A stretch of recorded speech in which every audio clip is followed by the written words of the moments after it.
Im Grazer Sanatorium St. Leonhard heißt's mal wieder, ihr Kinderlein kommet. Diesem Ruf ist auch Marcel gefolgt, soll seine Vanessa doch bald sein 5. und ihr 4. Kind zur Welt bringen. 2 Marcel-Kerstin-Kids hat Hebamme Eva Derler, ein absoluter Profi auf ihrem Gebiet, ebenfalls bereits erfolgreich zur Welt gebracht. Jetzt ist sie auch bei Vanessa mit an Bord. Marcel, das hätten wir uns nicht gedacht, dass wir uns da wieder sehen, oder? Also eine Erscheinung, die hätte ich wirklich nicht erkannt. Ich bin fett geworden, schau dir das an. Was soll ich sagen? Bitte, wie viel hast du denn abgenommen? 45 Kilo. Sehr hübsch und auch vom Typ her ganz anders. Also, Vanessa, du tust ihm gut.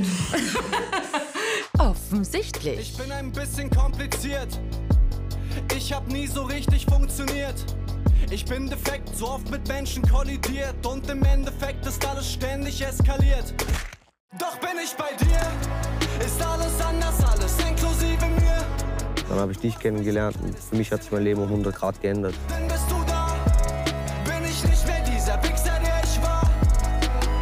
Ich habe Marcel ganz anders in Erinnerung. Und was mich eigentlich sehr freut, ist jetzt gar nicht die körperliche Veränderung, außer natürlich, dass das gesünder ist. Aber er wirkt einfach anders. Also das ist, er wirkt vernünftiger, er geht irrsinnig liebevoll mit der Vanessa um. Da ist irgendwas in den letzten 1-2 Jahren passiert, dass er einfach reifer geworden ist. Hast du irgendeine bestimmten Wünsche, Vanessa? Ich weiß ja, dass beim letzten Kind das alles ein bisschen traumatisch für dich oder auch für euch, muss man jetzt sagen, war. Gibt es da irgendwelche bestimmten Wünsche?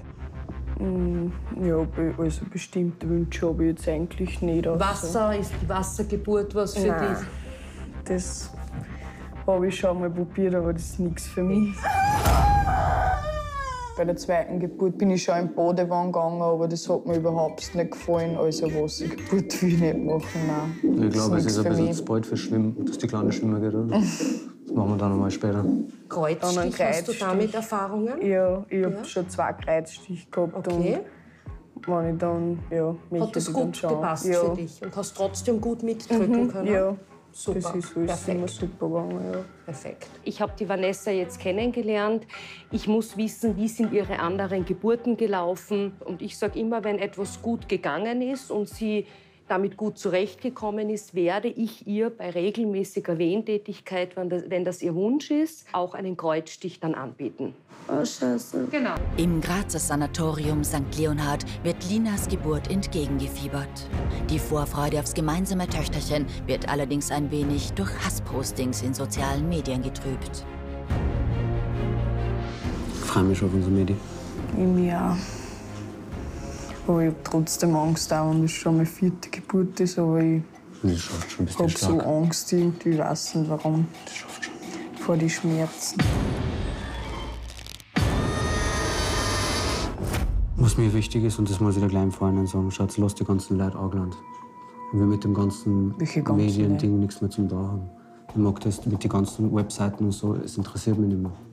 Ach so, was meinst du, ist Facebook Ja, oder weil was? du dich da immer rechtfertigst und so. Ach Du hast, so. du hast überhaupt keinen Grund, dass du dich rechtfertigst. Das ist dein Leben, das ist mein Leben, das geht gar keinem was an. Ja. Vanessa ist halt viel so auf die Social-Media-Seiten unterwegs und manche Sachen treffen sie dann halt auch und ich will irgendwie die Kraft oder irgendwas anderes vermitteln, dass sie das einfach in Zukunft ein wenig unterlässt oder sie wenigstens nicht so angegriffen fühlt, weil ich habe mir mal ein paar solche Leute angeschaut, die was jetzt schlechte Kommentare schreiben und das Profil von den Leuten schaut nicht gerade wirklich ganz anders aus. Also es sind ein paar Leute, die was wahrscheinlich aus ihrem eigenen Leben die Probleme wegdrängen Vielleicht haben Sie Kinder? und sie dann gerne über andere Leute aufregen. Er muss einen Schwanz reinstecken ja, und Kinder zeugen. Und sowas ist mir persönlich egal. Ich mache mir da nichts draus. Ich bin mein eigener Mensch, wir sind eine Familie und das Wichtigste ist, dass es uns gut geht und der Rest ist eigentlich egal. Wir haben uns entschieden dafür, dass wir das Ganze da machen. Und im Endeffekt ist es dann auch unser Kaffee. Und wie viele Kinder ich zeige oder mit wem kriege, das kann jedem wurscht sein. Und das ist mir wichtig auch für die Zukunft. Okay? Du musst dich da ein wenig zurückhalten. Es ist schon recht und schön, dass du mich verteidigst, aber das brauchst du nicht, weil mich keiner kennt und kann sich das recht rausnehmen kann. Dass er einfach so irgendwann Blödsinn schreibt. Danke für den Kommentar, das gefällt mir. Leid mich am Arsch. Toll, du bist schwanger, voll der Hammer. Gefällt mir, dass es ein Mädchen wird. Shitstorm, Angriff, Para installiert. Wenn es um meine Kinder geht und um Marcel geht, da kenne ich halt keinen Spaß. Und ich sage mal, man kann immer seine Meinung sagen, aber man soll da sachlich bleiben und nicht da tief werden. Und, ja. Ja, aber man sagt, was die meisten Leute sagen, asozial hin und her zu mir, aber preisen sich im Internet viel asozialer an, wie was überhaupt geht. Und das sind für mich asoziale Objekte, weißt du? So unnötige Leute, wirklich nah. Und nicht Leute, die was halt Kind miteinander kriegen. Und auch wenn es mein 5. schon ist, das ist im Endeffekt immer nur meine Geschichte. Gefällt mir, dass dir das nicht gefällt. Klappe zu, Stecker ziehen, raus in die Welt. Jetzt schauen wir, dass wir das Ganze schön und mit wenig Schmerzen in die Runden bringen, oder? Hey, ja. You ready? Let's do it. Wenn du Schmerzen hast, ist kein Problem mit Boxen. Du kannst jederzeit boxen. Nein, ich halte lieber die Hand vom Fist und bricht das. Ja, aber so dünne Hände, bitte brichst nicht ab. Dezente Krisenstimmung im Grazer Sanatorium St. Leonhard. Marcel soll mit 21 sein 5., Vanessa mit ebenfalls 21 ihr 4. Kind bekommen. Doch die Herztöne der kleinen Lina sind auffällig. Schreibt nicht so optimal mit, gell? Hebamme Eva Derler checkt die Lage. Was ist los mit der Kleinen? Es ist, weil sie sich gerade so bewegt hat. Ja, eine kleine, turnende Maus, ha? Okay, also alles gut. Ja, sie hat sich generell jetzt in der Schwangerschaft auch so viel bewegt. Wirklich? Die hat noch viel Platz, hm? Die Vanessa hat schon 3 Kinder ausgetragen. Und es ist einfach so, die Gebärmutter ist ein Muskel. Und der Muskel muss viel leisten. Die Gebärmutter ist birnengroß und ist dann bei der Geburt sehr groß. Und es ist einfach so, dass das klingt jetzt ein bisschen nicht so schön, aber das ist ausgedehnt. Und dadurch haben die Kinder natürlich auch viel mehr Platz, zum Ende hin auch sich noch bewegen zu können. Der Muttermund ist gute 2 Zentimeter offen. Also ich muss ganz ehrlich sagen, es spricht nichts gegen eine schöne, normale Vaginalgeburt. Na, dann ist der Weg ja jetzt geebnet für Teenager werden Mütter-Doc Armin Breindl. Da Hallo, ist er schon. Hallo. Ist es losgegangen? Zieht schon kräftig. Ja. Ja? Schon, ja. Schön, dass wir uns da wiedersehen. Hm? Ja. Beim letzten Mal war es heftig. Das Leben von Marcels Stammhalter, also dem kleinen Joel, stand auf dem Spiel. Andere Räumlichkeiten? Badewanne schon eingelassen, oder nicht? Nein. Sie will nicht. Können Marcel reinsetzen, vielleicht? Ja. Ja, ich habe die Küche hinter da. Nach der Arbeit ein bisschen waschen ist immer gut. Nein, wer hat die Schwimmflügel vergessen? Ich war in der Zeit duschen. Ja, die Vanessa hat untersucht. Sie hat jetzt schon ein bisschen Wehen. Es geht schon ein Stück weiter. Vom Befund ist auch schon was weitergegangen. Also hoffen wir, dass im Endeffekt die Geburt voranschreitet und wir in wenigen Stunden einmal das Kind heraus haben werden. Marcel, hast du wieder gebastelt, gell? Wir haben dir ein Foto gemacht in der Ordination, gell? Das kriegst Nein, wir haben heute schon geredet. Bald wird Schnipp-Schnapp gemacht. Schnipp-Schnapp. Cut my life into pieces. Ganz weg? Ja. Ganz weg. Schauen wir mal. Okay? Schauen wir, dass die Geburt schon vorbei ist und dann schauen wir weiter. Gell? Okay. Der Marcel hat angedeutet, er möchte jetzt Schluss mit Kindern machen auf gut Deutsch. Das ist seine Entscheidung. Da muss einmal alles vorbei sein und dann in aller Ruhe kann er darüber nachdenken. Er ist ja noch sehr, sehr jung. Gut, er hat schon sehr viele Kinder, also er sollte vielleicht auch andere Maßnahmen mal versuchen, um eine Schwangerschaft zu verhindern. Du lernst einmal, wie man Kondom benutzt und wie man Kondome auch anwendet und durchzieht. Nicht Nein zu einem weiteren Kind haben Marcel, für ihn ist es das 5. und Vanessa, für die es Kind Nummer 4 ist, gesagt. Jetzt muss die kleine Lina nur noch raus aus Vanessa, was im Grazer Sanatorium St. Leonhard passieren soll. Geplant ist eine natürliche Niederkunft. Die Zeit bis dahin wird in trauter Zweisamkeit verbracht. Wie schön.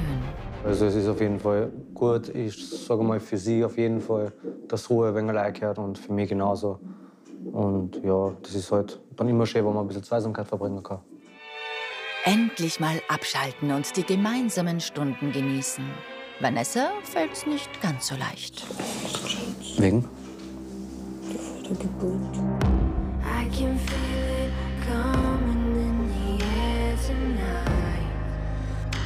Ja, Baby, es hast du schon ein paar Mal durch. Du schaffst schon, einmal kurz Augen zu machen und die Kleine ist da. Oder einfach einmal kurz niesen und... Bist du da? Vielleicht Nimm's da, ich hab keine Rollen. Und ich tue einmal kurz niesen und die Kleine ist da. Bei mir ist Abriss wie Trauma, Alter. Ich kann pressen, Alter. Voll scheiß die Augen. Ja, es ist schon schön, wenn er die ganze Zeit bei mir ist und mich anlenkt. Ja, ich brauche eigentlich rein theoretisch einen Spiegel schauen, aber ich weiß jetzt schon, wie es ausschaut. Solange es nicht ausschaut wie du, Genau. ist alles okay. Wenn man halt die Waschkarten, wenn es ausschaut wie du, dann... Nein, solange es nicht so groß wird. Hm? Für die Nase, aber das war nicht gut für sie. Das ist ein riesiges Riechorgan. Spaß. Kommt gut Leute zum Loch im Ring, ja? Mhm. Meistens circa die ganze Zeit. Was soll ich machen? Ja. Nein, ich kann es dann nicht annehmen, es geht nicht. Kommt die Wehe stark jetzt, oder was?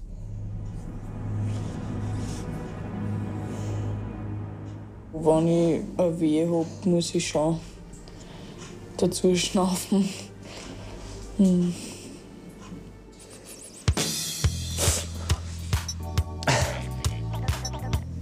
Kann ich irgendwas Gutes tun? Kebab Dürüm. Oder wie wär's mit was vom Italiener? Spaghetti Carbonara waren so. So mit Zickzacki. Und Pizzabrot. Da hat sich die Kleine auch sicher gefallen. Über Essen oder Trinken denke ich gerade nicht nach. Nein. Soll ich dir eine Geschichte erzählen? Mhm. Okay. Es war einmal ein Marcel. Ende. Im Sanatorium St. Leonhard soll Vanessa bald Marcells 5. Kind zur Welt bringen. Der 21-Jährige zeigt völlig unbekannte Seiten von sich, ist liebevoll und weicht seiner Ehefrau nicht von der Seite. Marcel will für seine Vanessa da sein.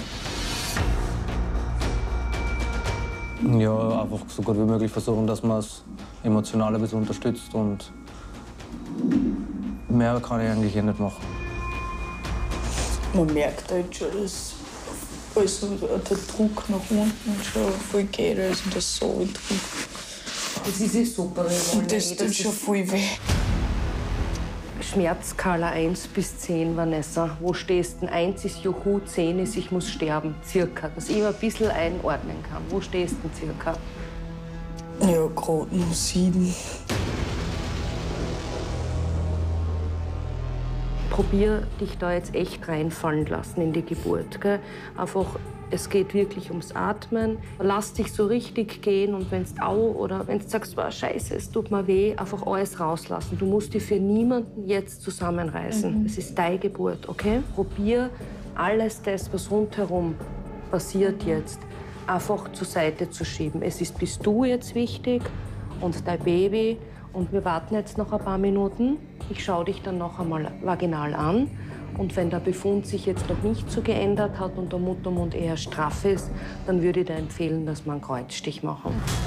Die Anspannung ist nun deutlich zu spüren. Die Erinnerung an die letzte Geburt, die beinahe tragisch endete, kommt bei allen wieder zurück. Marcel hofft, dass es bald erledigt ist. Ja, dass jetzt langsam dann einmal intensiver wird und jetzt dann noch einmal losgehen wird, weil sie hat jetzt schon stärkere Schmerzen. Kommt schon wieder, ne? Jetzt läuft's. Kommen jetzt die Erinnerungen der anderen Geburten, was man oft ein bisschen verdrängt. Das ist der Notfall, das wird Kaiserschnitt. Das muss jetzt ganz schnell gehen.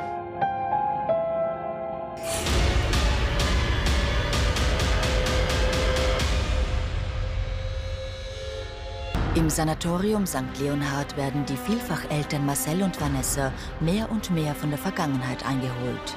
Neben der voranschreitenden Erschöpfung macht sich Vanessa immer größere Sorgen um ihr ungeborenes Mädel. Leider nicht ganz grundlos. Die Herztöne sind schlechter geworden. Komm, dreh dich zur Seite, kurz. Einfach nur auf die Seite. Die Rückenlage ist nichts für dein Putzi, gell? Das reagiert da. Genau, schön locker lassen und schön wegschlafen. Atmen, komm.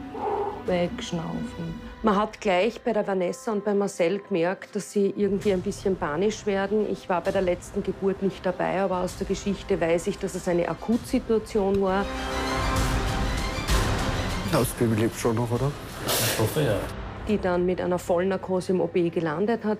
Das heißt, das ist immer dramatisch und für die Eltern war klar, Herztöne schlecht, es wiederholt sich die Geschichte. Die Versorgung des Babys war damals durch die abgeklemmte Nabelschnur lebensbedrohlich gefährdet. Ja, die Herztöne sind halt runtergegangen wieder.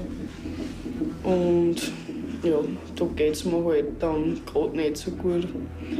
Weil da hat man dann auch Erinnerungen und dann kommt halt alles wieder auf und du kriegst halt gleich Angst. Vorsicht ist geboten, damit sich die Umstände der letzten Geburt und der daraus resultierende Notkaiserschnitt nicht wiederholen.